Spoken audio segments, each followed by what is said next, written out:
respect and that's credibility. So I'm glad everybody showed up in the rain to witness or to at least play a part in the next 2 weeks before I put another page in my history book that I already started 15 plus years ago. So I'm glad everybody here. Thanks. How does this guy fall into to your mode and what you need to do as far as to take the next step on this journey that you're trying to embark on? What does he have that you have to be aware of? What does he bring to the table as far as I'm concerned? He brings another page for my long, extensive history-making career. He also brings the threat of the new generation versus the less of the old. And I say the less of the old, not in talent, but there's very few of us here on this level, if any. So I figured that I'm representing not only myself in that order, and my record, and my legacy, and my name, that to me is important than the title that we're all fighting for, the IBF International Boxing Federation title that I won. My first title I won in '95 as a middleweight and held it for a decade. So I'm reuniting basically back in that situation with the IBF. But this falls in the category of, can Bernard outdo himself and break his own record, which I will be doing come March 9th. I don't go through the motions in anything that I put my mind to, especially in a dangerous, physical, time inconsistent sport that I've played a part in for 27 years. So Tavoris Cloud is young, he's aggressive. He even called himself, and proud of, as he was introduced at the Barclays Center, as the next Tyson of this era. That's pretty, in good and bad. That's, as a fighter, that's pretty brave. That's. And if you think that way and you want to fight that way and you want to establish that maybe you are, then you know a guy's coming to try to uphold that reputation. Did the Dawson fight kind of put a bad taste in your mouth, kind of unfinished business or something that said, you know what, I need to get back at it? I've been in the game too long to have a bad taste in my mouth when it comes to things that I feel that it wasn't right. I learned how to deal with it but not accept it. It didn't put a bad taste in my mouth because I don't operate on that no more.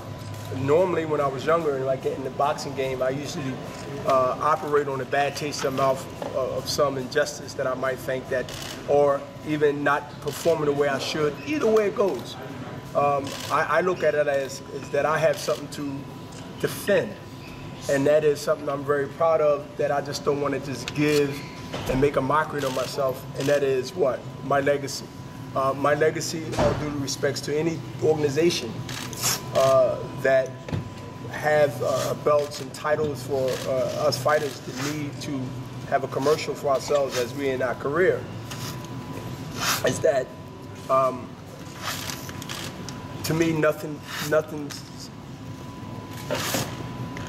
it's close to that as far as records and titles. I'm past that stage, but at the same token, I think I'm defending more than just a fight, winning a title, and you know, being on HBO again.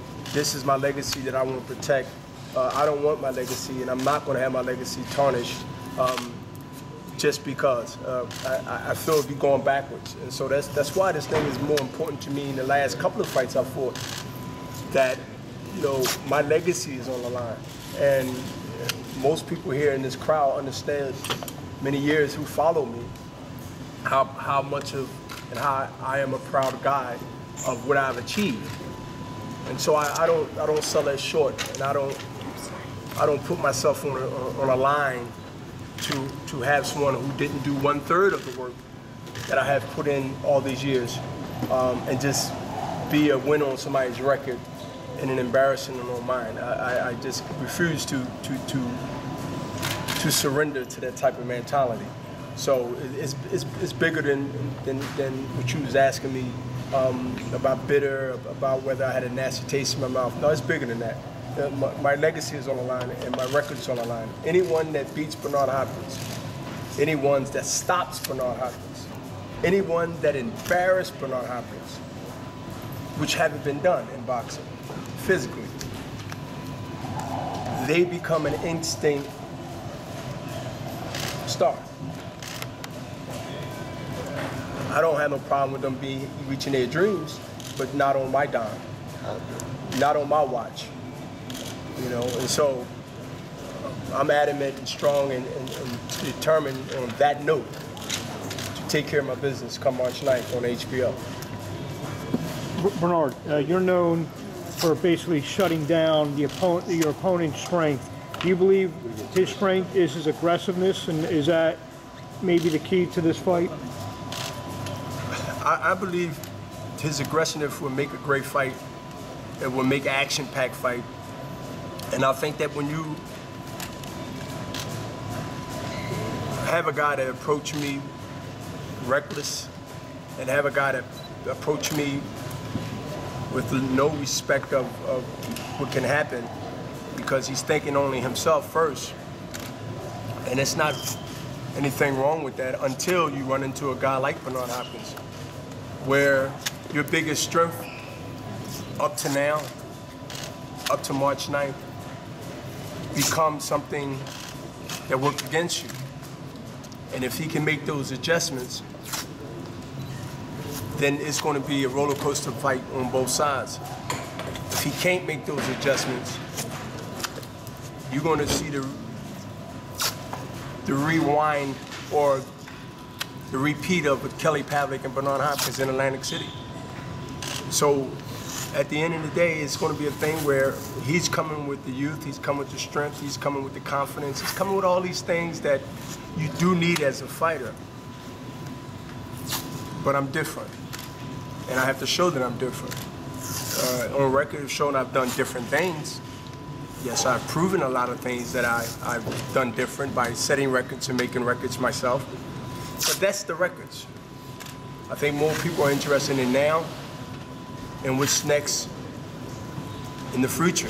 So I have to concentrate on not actually saying what I did yesterday, even though it's a reminder what I can do and capable of doing tomorrow. But as long as I know that I'm focused and as training has been great, I have to continue to keep doing what I'm doing and break them down systematically, round by round by round. And so I'm prepared to go in that fire and do what I have to do. You said you're different. Yeah, I think a lot of people will agree to that. I might not agree to the difference that they might say I am, but I think I'm different in a lot of ways. And are you training different for this fight as you before you fight? No, it don't have nothing to do with training. It has something to do with myself. Period. We have some great young fighters in the city, and one of them is Danny Garcia. Another one that's coming up is Tavoris Hopkins, who just won a USBA title last Saturday. And then you got the contender heavyweights, and you got other fighters that's going to make a name and making a name in themselves. I'm setting the stage to say that to all the fighters that come out of the city and is in the city, that you have to be different too. Because so long it's easy to be the norm, it's easy to be average. There's really no effort to being average, because average is common. But when you're different and you say you're different, you definitely got to have not only a record and a resume to prove that, just like going and trying to apply for something that others are applying for. And if you stand out amongst them because of your resume, then 9 out of 10, you be the one that will get the job. So I say I'm different in a way of what I've accomplished, how I think, how I train. You know, I watched the news and they had my age 2 years back. I said, this is the first time somebody's calling me younger than I actually am.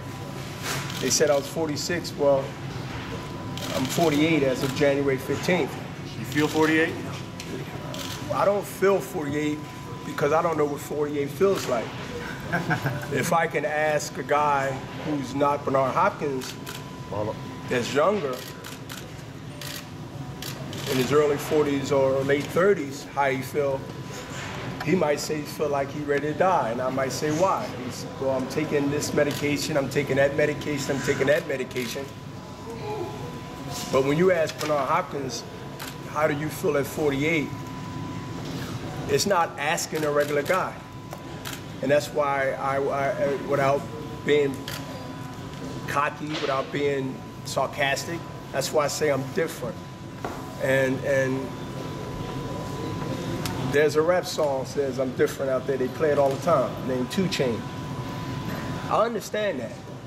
I'm not a little too old to be caught up in a lot of rap music, but that's the one that caught my eye one day, on my ear rather. And I said, wait a minute. I said, I like that. Because I know that to say you're different, you gotta at least have something that said you did something different. And then you gotta show that you're different. And then you gotta say to people, when they see, he say he's different. Well, you know, he's 48, he's kicking this guy's butt. So, I mean, it falls in the category of the type of thinking that I have. I'm more one of those guys, I got the theme. And so that's how I feel. I don't feel 38, I don't feel 40. I damn sure don't feel 20. I don't know how it is to feel 48. But, you know, I don't have no problem asking a person that's 48 or 40 or 45 or 46 or late 30s, even if he a fighter. Like, yo, man, like, seriously, like, talk to me. I ain't a news reporter. Like, how you feel, man? They'll tell you the truth. You know, depending on how they took care of themselves. And then you can look at them and really see how they really feel, even though they told you something different. So I think that when you look at me, you can't actually put me in the category of the average 48-year-old guy. What do you expect Cloud to do? How to come out? Well, he's 31, 30 years old. I'm 48. I don't expect him to dance like Muhammad Ali. I don't expect Cloud to try to counterpunch me or try to do something that will buy me time. I'll tell you what I would do. If I was 30 and I'm fighting a guy that's 48, if you walk up any North Philly block 10, 15 years ago, and sometimes now, at 2 in the morning,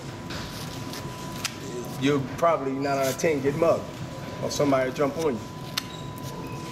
Because you sort of out there in the wilderness, walking invulnerable. What do you do when you fight a guy that's 40-something, close to 50, and you're younger, about at least almost 19, 18 years, you jump on him. That's what I would do. I mean, if I was Cloud and I'm fighting a guy 48, I don't care if he's Bernard Hopkins, I don't care if he lived whatever the way he lived, that doesn't mean nothing. He can't sustain working from round 1 to round 2, all the way to 12, if it goes that far, with a fast pace, and I'm gonna throw a lot of punches, because that seems to be the thing now. You throw a lot of punches, they don't gotta hit. I just gotta stay busy and I'll win the round. Well, it's a good strategy, but now that I know the strategy that they're coming with and that they have came with, and some has snuck by through the judges and got, split decision, no decision. He'd be like, wait a minute, man, Bernard, he didn't lose that fight. It was kind of close, rounds here and there. Chad Dawson, Joe Galzaki, split decision. So now the cat is out the bag. You throw a lot of punches. You necessarily ain't got to hit him because it's hard to hit. You don't get cut. He ain't beat up. He speaks well. Just throw a lot of punches. Oh, what if they're not hitting him? I can't hit him. His defense. Don't worry about hitting. Hit his shoulders. Hit it. They'll give you point for it because you're busy.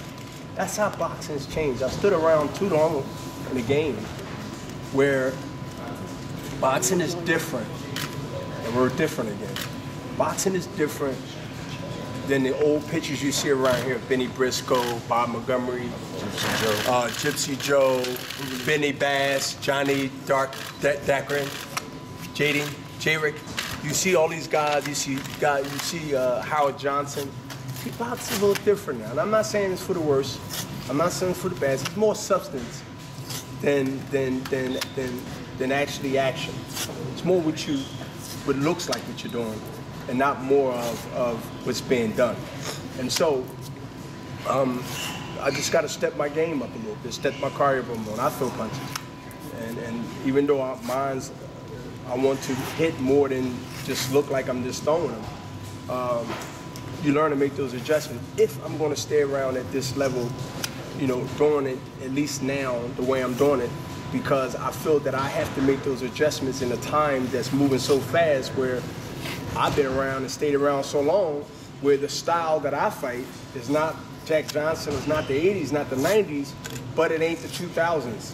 It ain't the 2012, it ain't the 2014, it ain't the 13, 14. It ain't that type of ball game now. The game